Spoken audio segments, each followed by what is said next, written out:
अध्यात्म विज्ञान कोई धर्म या संप्रदाय नहीं है, ये स्पिरिचुअल साइंस है जो कुदरत के कानून पर आधारित है। ये विज्ञान पूरे ब्रह्मांड के सभी रहस्यों को उजागर करता है और जीवन के सभी पहलुओं को समझने के लिए एक नई दृष्टि देता है। इसी को आर्ट ऑफ विजन कहते हैं, दुनिया को देखने की एक नई दृष्टि, जो अध्यात्म विज्ञानी परम पूज्य स्वामी श्री कमलेशानंद जी के निर्देशन में सनातन सत्य का अनुसंधान कर हमारे जीवन को प्रकाशित करे। जय सच्चिदानंद। પણ આ સૂક્ષ્મ સાયન્સ ખબર ના પડવાથી માણસ પોતાના જ કર્મના હિસાબો ભોગવે છે। કઈ કર્મના ફળ કોઈ ઉપરથી નથી આવતા, એ આપણા જેવા હિસાબો છે, વિકૃત હિસાબો। કેવા?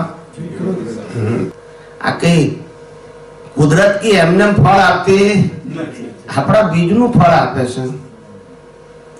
એટલે માણસોને આજકાલ આવા રોગો થવાનું કારણ એ કેવા બીજ નાખ્યા હશે। હમણાં એક વોટ્સઅપ આવ્યું હતું, 2 છોકરાના માથા ભેગા। શું કીધું? 2 છોકરાના માથા ભેગા, હાથ પગ જુદા પણ માથા। બોલો હવે કેમનું જીવવાનું? સમજાય છે? મા બાપ બચારા બેને લઈ જાય, નવડાવે ધોવડાવે, એકને ખાવાનું એકને ઊંઘવાનું, કેમનું મેળ પડે? પણ જો આ કર્મના ખેલ કેવા છે, આ કઈ કશું એમને થતું નથી। આ દુનિયામાં કઈ પણ બને છે તો there is sum reason behind, કશું રેન્ડમ હોતું નથી। એ તો જ્યારે કેવળ જ્ઞાનીને પૂછો ત્યારે કહે કે આ કર્મનું આ ફળ છે, કશું એમને થાય નહીં। એટલે આવી અદ્ભુત રાગ કર્યા હોય, બે જે એક માથું ને બીજું બધું જુદું હોય તો એ ભોગવટો તો પાછો અમુક શેર થાય, કારણ કે માથું એક છે। તો એવા કેવા કર્મો હોય કે માથું નહીં, માથા 2 ખરા પણ જોઈન્ટ, આંખ કાન નાક બધું જુદું બેયનું, પણ આ ઉપલો ભાગ છે ને બેયનો એક જ। ના એટલે એ એકબીજાનો ભોગવટો સાથે, એટલે કેવું કઈક એવા કર્મ કર્યા હશે। હવે આપણે તો કેવળ જ્ઞાની નથી એટલે ના કહી શકીએ, પણ કઈક એવા કર્મ કર્યા હશે કે જેને કારણે આ મા બાપને પણ એવું ભોગવટો આવે અને બંને છોકરાઓને પણ આવે। શું કરો તમે? ખ્યાલ આવ્યો? અને ડોક્ટરોએ આના ઉપર સંશોધન તો કર્યું હશે ને કે કઈ રીતે આપણે એને છૂટા પાડવા, પણ કદાચ થઈ શકતું હશે, નહીં થઈ શકતું હોય, આપણને ખબર નથી।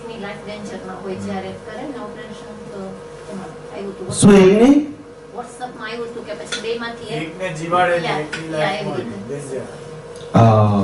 બની શકે, કારણ કે આ તો ડોક્ટરનો વિષય છે, આપણે વધારે ના કહી શકીએ, પણ આ તો વોટ્સએપ ઉપર આવ્યું હતું એટલે મેં વાત કરી।